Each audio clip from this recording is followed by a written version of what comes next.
नमस्कार, तिरंगा AC news में आपका स्वागत है। कृपया चैनल को सब्सक्राइब, लाइक और शेयर करें।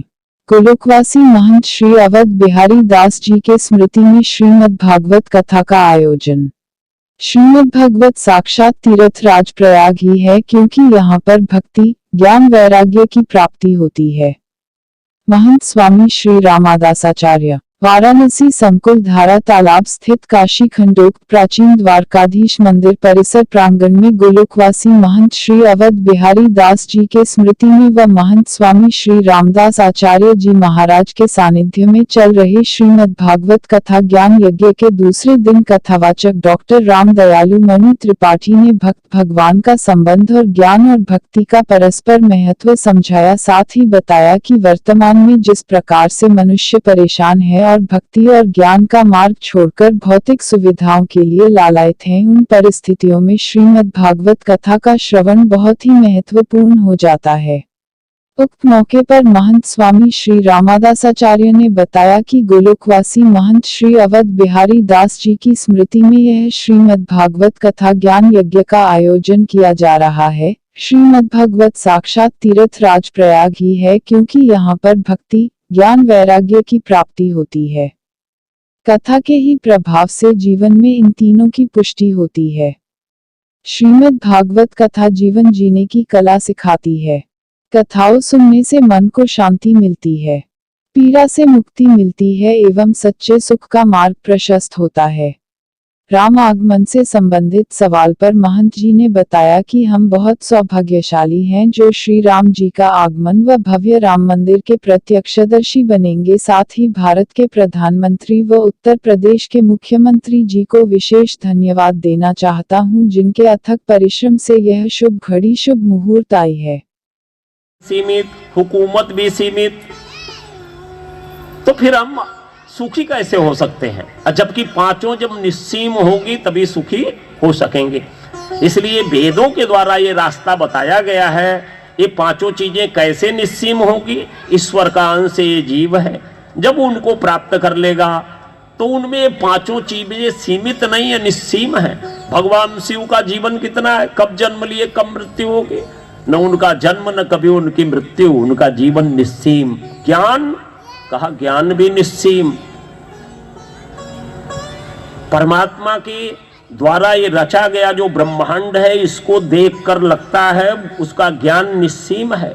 जो अनेक अनेक ब्रह्मांडों को न जाने, अनेक अनेक ब्रह्मांडों में रहने वाले अनेक अनेक जीवों को न जाने, उनके कर्मों, उनके कृत्य को देखकर लगता है उनका ज्ञान भी निस्सीम। आनंद असो आनंद सिंधु सुख राशि हो, तो आनंद के समुद्र है, सुख की राशि है, तो उनका ज्ञान भी निस्सीम, आनंद भी निस्सीम, स्वतंत्रता भी निस्सीम। बात नहीं, शास्त्र की बात कहते हैं।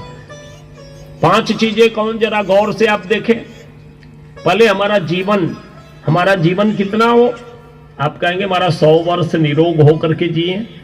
हम कहेंगे कि 100 वर्ष महाराज, तो आप कहेंगे 1000 वर्ष हो तो और बढ़िया है। तृप्त है तो कहेंगे नहीं महाराज, 1,00,000 वर्ष हो तो और आनंद है।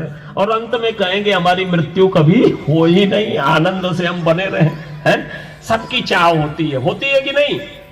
तो कहा महाराज हमारा तब हम सुखी हो सकते हैं। दूसरा ज्ञान भी कितना हो, इतना उतना नहीं, वो भी निस्सीम हो, उसकी भी सीमा, क्योंकि पारतंत्र में सुख नहीं है, पूर्ण सुख। हमारा जीवन निस्सीम हो, ज्ञान निस्सीम हो, स्वतंत्रता निस्सीम हो, हुकूमत। मैं महंत स्वामी रामदासाचार्य जी, प्राचीन श्री द्वारिकाधीश मंदिर शंकुधारा तीर्थ वाराणसी, काशी के पावन केदार खंड में श्री द्वारिकाधीश भगवान एवं बाबा विश्वनाथ, माता अन्नपूर्णा की असीम कृपा से यह दिव्य भागवत कथा आयोजित है। भागवत कथा की आज दूसरी दिवस है और विशेष रूप से इस वर्ष विदेशी आक्रांताओं के द्वारा हमारी पीड़ित मानवता के उद्धार का ये वर्ष है और हम विशेष रूप से धन्यवाद देंगे प्रभु मोदी जी एवं योगी जी के, जिनके अथक प्रयास से यह शुभ घड़ी, शुभ मुहूर्त उपस्थित हुई है।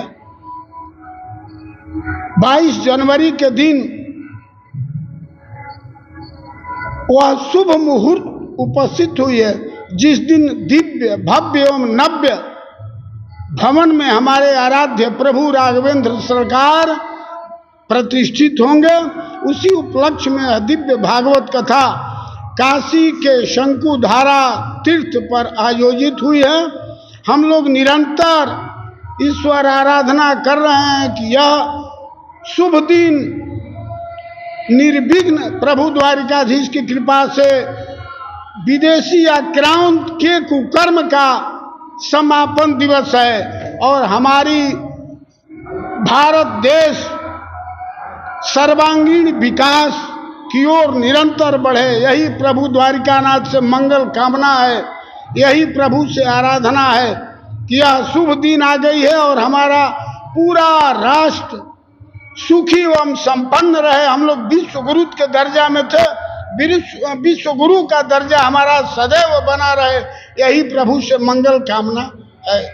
महाराज जी, वर्तमान में राजनीति में सनातन हिंदू धर्म को लेकर तमाम बातें हो रही है, इसको आडंबर और धोखा बताया जा रहा है, इसे लोगों प्रभु पहले तो हमें कहेंगे जिसको कोई बहुत ज्यादा ज्ञान नहीं है भारतीय संस्कृति का, भारतस्य प्रतिष्ठे द्वे संस्कृत संस्कृति तथा भारत की दो प्रतिष्ठा थी, एक संस्कृत दूसरे यहाँ की संस्कृति। प्रभु जी आज के 500-600 साल पहले स्वामी रामानंदाचार्य जी ने एक नारा दिया था यवनों के विरुद्ध, उनके शासन के विरुद्ध कि जात पात पूछे नहीं कोई, हरि के भजे सो हरि के होई। यह नारा जो है आप भी आज भी अक्षरश लागू होता है। इन अल्पज्ञ ज्ञान वाले कुछ कथाकथित नेताओं को हम क्या कहें, भगवान से प्रार्थना करें कि इनको प्रभु सद्बुद्धि दे, ये सन्मार्ग पर रहें। प्रभु किसी तरह का विरोध, वैमनस्यता, दुर्भावना फैलाकर समाज को आप संगठित नहीं कर सकते हैं। अगर इस समाज में संत नहीं होते तो जल मरता संसार। उस ज्वाला को संत ही पी के समाज को अच्छा दिशा और दशा देने का काम करते हैं। प्रभु कुछ कथा तथा कथित जो नेता हैं उनके दिमाग में पता नहीं क्या भर जाता है, कूड़ा करकट या किस तरह का वो भोजन पानी ग्रहण करते हैं कि उस भोजन पानी से उनके मन में दुर्बुद्धि पैदा होता है। वो कभी तुलसी दल और गंगाजल लेकर चरणामृत पान करना नहीं सीखे जिससे कि बढ़िया बुद्धि और ज्ञान पैदा हो। प्रभु हमारे तुलसी दल और गंगाजल में बहुत ताकत है, बुद्धि को शुद्ध करती है।